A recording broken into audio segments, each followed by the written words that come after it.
Ami Facebook, comme je le fais à chaque fois, je vais traduire en français l'exposé que j'ai fait précédemment sur le dernier roi Hachmounéen du royaume de Juda. C'est un livre que j'ai écrit, que vous pourrez commander si vous le désirez au téléphone 052 4 29 29 25.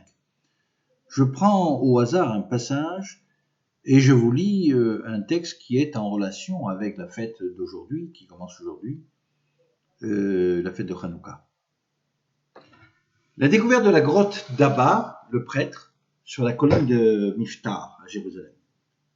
En 1970, un jeune homme de Tzahal, l'armée de défense de l'État d'Israël, récemment démobilisé, Raphaël Dilarosa, ainsi que son père, Isaac Dilarosa, atteignent en voiture la colline de Miftar, Givat Miftar, à Jérusalem, un matin du 9 octobre 1970. Ils garent leur véhicule rue de la Guerre des 6 Jours, au coin de la rue du désert du Sinaï. Ils en descendent et contemplent avec une grande émotion le terrain qu'ils viennent d'acquérir afin d'y bâtir leur future maison. Le terrain se trouve sur une colline qui servait jadis les Jordaniens à couper la route qui menait du mont Scopus à la ville juive de Jérusalem. Il y avait donc des tranchées ainsi qu'un camp militaire. Pendant la guerre des 6 jours, cette colline avait été le lieu de rudes combats entre Israéliens et Jordaniens. Le terrain est rocailleux en contrebas, sur une colline qui n'a plus d'âge. Son histoire est intimement liée à celle de ces Hébreux qui foulent quotidiennement, depuis 2000 ans, le sol de la ville de Jérusalem, comme l'avait fait 4 millénaires auparavant leur ancêtre, Abraham l'Hébreu.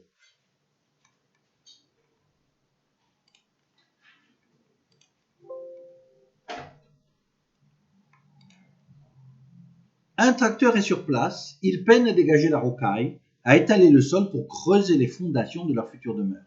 Le soleil est au plus haut et la sueur dégouline sur le front de ce vaillant ouvrier qui affronte sans rancune la pierre qui le devance depuis des millions d'années en cet endroit. La pelle soulève les rocs avec maintes difficultés, se leurrant bien sûr de la virginité d'une faille qu'elle vient de découvrir sur le côté du terrain. En effet, il semble qu'en soulevant une grosse pierre, un trou béant soit apparu. L'obscurité ne dévoile ni son origine ni son contenu aux curieux propriétaires venus précipitamment l'explorer. Contrairement aux tractoristes qui détruisaient intentionnellement les tombes du Mont Sillon et qui fut puni de mort pour cela, dans le cas présent, le tractoriste a agi avec bonne foi. Il a servi les intentions divines qui désiraient sauvegarder les précieux ossements. Raphaël, qui était souple et jeune à cette époque, proposa de s'y faufiler. C'était l'excitation générale, celle que l'on ressent traditionnellement lors des chasses au trésor. Une lanterne à la main, le soldat, curieux, pénètre dans une chambre totalement vierge et obscure. Une ouverture y laisse filtrer une timide lumière, puis un couloir extrêmement bas mène à une autre petite pièce. Là, le courageux soldat y découvre un sarcophage merveilleusement décoré de petites fleurs dans la roche, ainsi qu'une inscription millénaire taillée dans la pierre. C'est certainement le plus beau sarcophage jamais trouvé en Israël. Au-dessus du sarcophage, sculpté dans la pierre triomphale, s'exhibe une magnifique fresque. Sur la fresque, il est écrit « Moi, Abba, fils d'El-Hazar, le prêtre, fils d'Aaron, le grand prêtre, moi, Abba, le supplicié et le pourchassé, moi qui suis né à Jérusalem et qui suis parti en exil en Babylonie, et qui a fait remonter les ossements de Mattathiaou, fils de Yehuda, je l'ai inhumé dans la grotte que j'ai acquise sous contrat. » L'inscription a été décryptée par le docteur Vassilios Tsaferis du département des Antiquités. Il s'agit bien d'ossements humains d'une personne inconnue que l'on soupçonne est apparemment la personne du roi Mattathiaou, fils de Yehuda, dit Antigone, fils d'Aristobule, le dernier des rois hachmonéens du royaume de Judée, selon la thèse du professeur Yoshua Meir Mintz. L'autorité des fouilles archéologiques a immédiatement été saisie de l'affaire et le sarcophage a été dûment envoyé à un expert en anthropologie du nom de Nicoas. L'inscription a été découpée et déposée avec le sarcophage au musée d'Israël où il parade jusqu'à ce jour. Professeur Haas a immédiatement conclu sa recherche en établissant que le corps inhumé dans le sarcophage était bien le corps d'une personne qui avait été maltraitée et dont le cou avait subi une violente taillade comme celle que provoque une épée très effilée. Le corps datait de la période romaine estimée aux années 50 avant Jésus-Christ. Comble de malheur, il semble que la vérification de l'authenticité de la dépouille et son identification comme étant éventuellement celle du dernier roi de Judée porta malheur à cet éminent anthropologue. En effet, 30 jours après la remise de ses conclusions par écrit, le professeur Nico Haas tomba dans un coma inexplicable et décéda 13 années plus tard. Le corps du présumé roi de Judée, le dernier de la famille des Hachmoniens, fut remis dans son sarcophage et exposé au musée d'Israël. L'autorité des fouilles archéologiques conclut à l'affaire en envoyant une lettre à la famille de la Rosa en ces termes: « Nous sommes heureux de vous annoncer qu'avec la fin des travaux dans la grotte des tombes anciennes qui est juxtaposée à votre demeure sur la colline de Vifta, le département des antiquités libère les lieux. Nous avons pris soin de refermer les ouvertures et donc le département se libère de toute responsabilité en la matière. » Signé par Joseph Navet, archéologue du département de Jérusalem. 20 ans après avoir découvert la grotte, Raphaël réussit, avec l'aide de la société Hebra Kadisha, à restituer les ossements du roi et à les redéposer dans la grotte. Et voilà que tout rentrait dans l'ordre. La famille de la Rosa avait l'inconvénient de tous les hommes qui s'établissent sur la terre des autres, sauf qu'en l'espèce, l'habitant inopiné de son sous-sol n'était rien de moins que le dernier des rois de Judée, peut-être son descendant direct. Qui sait? Raphaël passait son temps à méditer sur la signification cachée des choses. Outre la sainteté d'un tel site, sous sa maison, ce qui l'intégrait le plus était la destinée qui lui avait fait faire une telle découverte. Aussi importante dans l'histoire du peuple juif, il y voyait là la main de Dieu. Quoique d'éducation non religieuse, il voyait son âme réclamer à son intelligence des explications que son éducation laïque ne lui permettait pas de fournir. Pourquoi Dieu avait-il choisi un simple soldat de l'armée d'Israël dans un pays en voie de reconstitution afin de révéler au monde entier le sarcophage d'un roi judéen autrefois brutalement destitué de son trône et décapité dans la ville d'Antioche, d'où son corps avait été ramené dans des circonstances totalement inconnues, pour être ensuite inhumé dans cette sordide grotte? Y avait-il là un message malgré tout? Dieu voulait-il reconstituer le puzzle d'une royauté qui avait été jadis déchue? Raphaël en avait perdu le sommeil. Il avait manifestement un rôle à jouer, mais lequel? Les heures passées à méditer dans la grotte d'Abba le grand prêtre, tel qu'il la nommait, ne lui apportaient aucune solution. Bien sûr, s'il avait trouvé le sarcophage du dernier roi des Hachmoniens de la maison de David, et alors la terre abonde de rois déchus, de sarcophages découverts dans telle ou telle pyramide.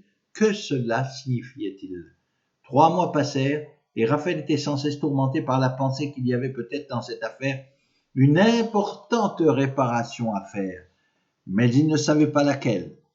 Le terme de réparation est bien connu du peuple juif. Chacun de ses compatriotes, quelque peu soit juif soit son âme, quelle que soit son appartenance génétique à ce peuple banni de toutes les nations, sait très bien que le but de la résurrection est celui de la réparation. Il n'y a pas de réparation de l'âme sans résurrection. C'est un devoir inné dans l'âme de chaque juif. Et voilà. Il s'avérait que même un jeune soldat de Tsahal, parti de la nouvelle génération d'enfants de la liberté, qui n'avait pas connu la Grande Guerre ni l'Holocauste, connaissait instinctivement la notion de réparation. Car l'enseignement des ancêtres est inculqué dans leur âme, au plus profond de leur conscience. Par quel miracle serait-il? Nul ne le sait. S'agit-il d'une généalogie particulière au peuple juif? Raphaël se triturait l'esprit, assis dans la grotte qui avait surgi dans sa vie de manière inopinée. Il réfléchissait au pourquoi des choses. Le soir, il rentrait à la maison en franchissant les quelques mètres qui séparent la grotte de sa demeure et se jetait dans son lit, épuisé par tant de souffrances psychologiques. Dans la pensée divine, le temps n'a aucune importance. Il en va autrement pour celui, le temps, de la réparation des fautes et péchés des individus.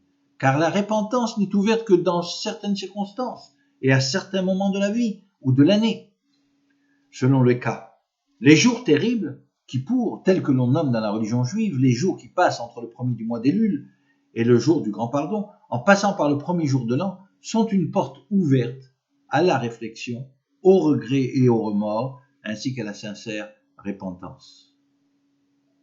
À 4 heures de l'après-midi, le dernier jour du 3e mois de la découverte de la tombe du roi Mattathiaou, le téléphone sonne. Abraham, l'un des jeunes gens qui travaillent volontairement dans la Chevra Kadisha, la société chargée du ramassage des dépouilles et de la reconstitution des corps humains et de leur enterrement selon la loi de Moïse et d'Israël, est au bout du fil. « Comment vas-tu, Raphaël ?» lui demande-t-il. Avec un air de compassion, comme s'il devinait à l'autre bout du fil les tergiversations pensives et les souffrances psychologiques dans lesquelles l'avait laissé la découverte du sarcophage. J'ai reçu de la Société des fouilles archéologiques un avis de fin de recherche, mais je ne suis pas satisfait. J'ai l'impression d'avoir manqué à mon devoir, lui répondit-il. Abraham, il y a quelque chose que nous aurions dû faire et que nous n'avons pas fait selon la loi juive et la tradition coutumière, ajoute-t-il. Raphaël, lui répond l'élève talmudique qui passe son temps à ramasser bénévolement les débris des corps des personnes tuées ou sacrifiées de tous les temps sur l'autel de la haine envers le peuple juif. Continue donc à chercher, dit-il sérieusement.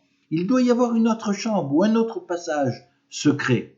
La mitzvah n'est certainement pas terminée, ajoute-t-il, se fondant plus sur une intuition que sur une perception certaine et cognitive des choses. Il n'a pourtant jamais pénétré dans la grotte et ne possède aucune connaissance en archéologie. Comment sait-il dire à Raphaël de persévérer dans la découverte de la dépouille du roi? Il est 9 heures du soir. Raphaël est perturbé par les paroles étonnantes de ce sage personnage. Il prend une bêche, une lampe à huile, une perceuse qu'il branche à un fil électrique traîné depuis la maison jusqu'à la grotte, en dégringolant les marches abruptes de l'échelle placée là, occasionnellement. Il entre dans la grotte et commence à percer comme un fou les murs de la grotte sans se soucier des dégâts qu'il cause à la roche friable. Une demi-heure passe et voilà que la perceuse pénètre 10 cm à l'intérieur du mur en causant l'écroulement impromptu de tout un pan de mur. Ce pan, qui était passé inaperçu des professionnels de l'archéologie, s'effondre avec fracas, laissant là Raphaël bouche bée. Il découvre un nouveau passage vers une deuxième chambrette, pas plus haute que la précédente, dans laquelle il aperçoit la fébrile lumière de sa lampe à pétrole, un deuxième sarcophage, tout aussi décoré et tout aussi imperturbable que le précédent. L'étonnement est à son comble. Comment une telle découverte a-t-elle pu passer inaperçue des spécialistes de l'archéologie? Que veut-elle dire? De qui s'agit-il? Qui est donc enterré dans ce deuxième sarcophage? Témoignage indubitable de l'histoire du peuple juif et du lien qui lie cette terre de Jérusalem à ce peuple. Peut-il y avoir dans cette découverte un message à la postérité, celui de la continuité, du renouveau du peuple hébreu dans le pays de Canaan? Des mains occultes n'ont pas foulé ce sol, et c'est avec une extrême révérence que Raphaël passe doucement sa main sur le rebord du sarcophage, caressant ainsi avec émoi l'œuvre d'un artisan inconnu qui avait confectionné avec amour le dernier refuge d'un grand prêtre hébreu recroquevillé là, dans sa tombe, attendant patiemment la résurrection promise et tant attendue des morts. L'image était à présent complète. Par cet étrange remords de l'âme, Raphaël di la Rosa avait rendu justice 2000 ans plus tard à ce grand prêtre connu sous le diminutif d'Abba, qui avait rapatrié de la ville d'Antioche, en Turquie, la dépouille du dernier roi des Judéens. Persécuté par les Romains, battu, traîné dans la honte devant des milliers de spectateurs assoiffés de sang royal hébreu, le roi avait également subi des tortures pour être en fin de compte décapité. Abba, dans ses anciennes fonctions de grand prêtre au temple de Jérusalem, avait considéré qu'il était de son devoir de mener la dépouille de son roi, lui-même grand prêtre, Kohen Gadol, afin de préserver ses ossements jusqu'à la fin des temps, conformément à la prophétie d'Ézéchiel, celle de la résurrection des morts.